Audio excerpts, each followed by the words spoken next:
अस्सलाम वालेकुम फ्रेंड, कैसे हैं आप सब? खैरियत से होंगे उम्मीद है। तो आज मूड बहुत ज़्यादा अपसेट है यार इसलिए मैं फिर वीडियो बना के ना ये इस चैनल पे पाने वाला हूँ। और अभी जो आप हंसी देख रहे हैं ये बस एक कह लें कि मसनूई मुस्कुराहट है, इसके पीछे कोई हकीकत नहीं है। बेसिकली आज मैं ना अंदर से बड़ा उदास हूँ क्योंकि यार EDS 11 आने वाला था, आप सभी को पता है। तो मैंने काफ़ी माइंड बनाया हुआ था कि EDS 11 पे मैं इस दफ़ा बहुत सारी वीडियो डालूँगा और सबसे पहले डालूँगा, लेकिन सबसे लेट मैं डालने वाला हूँ। क्योंकि मेरे चैनल पे फिर से एक कम्युनिटी गाइडलाइन आ गई है जी। जो मेरा चैनल है फिल्म एडिटिंग स्कूल, उस पर तो कम्युनिटी गाइडलाइन भी मुझे किस बात पे आई, मतलब किस वीडियोस पे आई, जो आज से मैंने तकरीबन 3.5 से 4 साल पहले वीडियोस एक डाली थी class number 6 I think, ripple marker पे। ठीक है कि EDS क्रॉस वैली में आप रिपल मार्कर का यूज़ कैसे कर सकते हैं।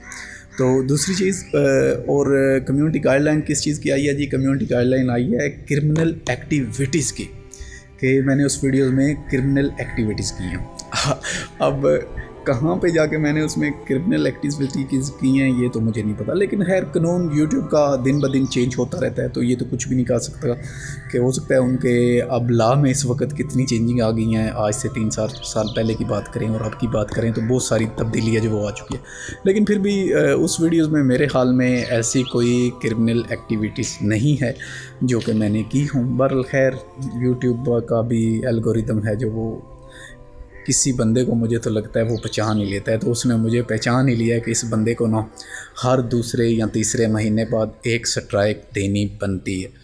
तो पहले ऑलरेडी एक स्ट्राइक थी मेरे पास, पिछले दिनों आपको पता है मुझे एक स्ट्राइक पड़ी, उसके बाद फिर एक स्ट्राइक एक्सपायर होने वाली थी तो एक नई आ गई। ठीक है, फिर जब वो एक्सपायर हुई तो एक नई आ गई। तो इस दफ़ा भी एक स्ट्राइक थी मेरे पास लास्ट में, तो मैं बड़ा खुश था कि शुक्र अल्हम्दुलिल्लाह यार इस दफ़ा मेरा चैनल है जो वो एक दफ़ा फ्रेश हो जाएगा। जितनी भी स्ट्राइक्स हैं वो तकरीबन फ़ाइनल हो जाएंगी, क्योंकि ये 24 अक्टूबर को मेरी जो लास्ट स्ट्राइक थी वो फ़ाइनल होने वाली थी, लेकिन वो फ़ाइनल होने से पहले ही आज एक स्ट्राइक और आ गई है तो मतलब यार अजीब सा निज़ाम चल रहा है। तो मैं शायद अब जो फिल्म एडिटिंग स्कूल है उस पर वीडियो ना डालूँ फ़िलहाल, तो उस पर वीडियोज़ आएंगी मेरी, लेकिन आएंगी आई थिंक 2 वीक्स बाद। आज आई है मुझे अभी तकरीबन 15 से 20 मिनट पहले ये क्रिमिनल एक्टिविटीज़ की, लेकिन इसका रिस्पांस करूँगा मैं यूट्यूब को।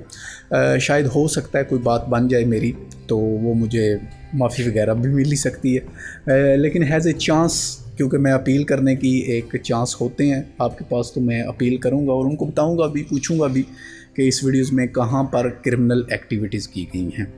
क्योंकि रिपल मार्कर पे वीडियो है तो उसमें मुझे लगता नहीं कि मैंने कभी भी कोई ऐसा फुटेज इस्तेमाल नहीं किया जो कि यूट्यूब पे ऐसा नागवार गुजरे, जो कि अच्छा ना हो, मुनासिब ना हो, गैर मुनासिब हो। कोशिश करता हूँ वही फुटेज इस्तेमाल करूँ जो मुनासिब हो, अपने काम के रिलेटेड हो, लेकिन खैर फिर भी अब काफ़ी पुरानी वीडियो है तो मुझे तो ये भी नहीं याद कि मैंने उसमें कौन सा वीडियो यूज़ किया था। लेकिन खैर ऐसा तो नहीं है कि मैंने क्रिमिनल एक्टिविटीज़ का किया हो, बट खैर अच्छा बताना यही था कि अब इस चैनल पे वीडियोस वगैरह मैं अपलोड करने वाला हूँ। पहले भी मैंने माइंड सेट बनाया हुआ था, लेकिन फिर भी मैं आपको बता दूँ कि मैं इस चैनल पर दोबारा से बहाल होने वाला हूँ। फ़िलहाल इस पर मैं PC बिल्ड्स की जो वीडियोज़ वगैरह हैं वो डालने वाला हूँ कि मदरबोर्ड्स, प्रोसेसर्स, ग्राफिक्स, रैम्स, एक अच्छी चीज़ का इंतखाब आप कैसे कर सकते हैं, परफॉर्मेंस कैसे चेक कर सकते हैं, इनमें कौन सी बेहतर है। तो इस पर एक वीडियोस की पूरी सीरियल अपलोड करने वाला हूं मैं सईद अकील अब्बास के चैनल पर।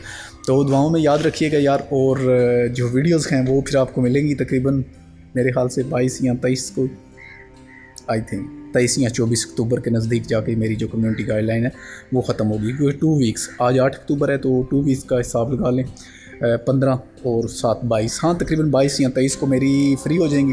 तो जैसे ही फ्री होंगी तो फिर इंशाल्लाह आपका भाई है जो वो फिर से यूट्यूब पर वीडियोस डालनी शुरू कर देगा। लेकिन अगर स्ट्राइक एक और पड़ गई तो फिर भाई अल्लाह हाफिज़, चैनल ही बाय बाय तो लेकिन दोबारा बनाऊंगा नहीं मैं इस दफ़ा। मैंने बड़ा माइंड सेट बनाया है, बड़ा डिप्रेशन देती है यार यूट्यूब। जब भी आप माइंड सेट बनाते हो कि मैं अच्छे तरीके से काम करूँगा तो मतलब कोई ना कोई परेशानी आपको आ ही जाती है। बहरहाल खैर दुआओं में याद रखिएगा, मिलते हैं बहुत जल्दी एक नई वीडियो के साथ।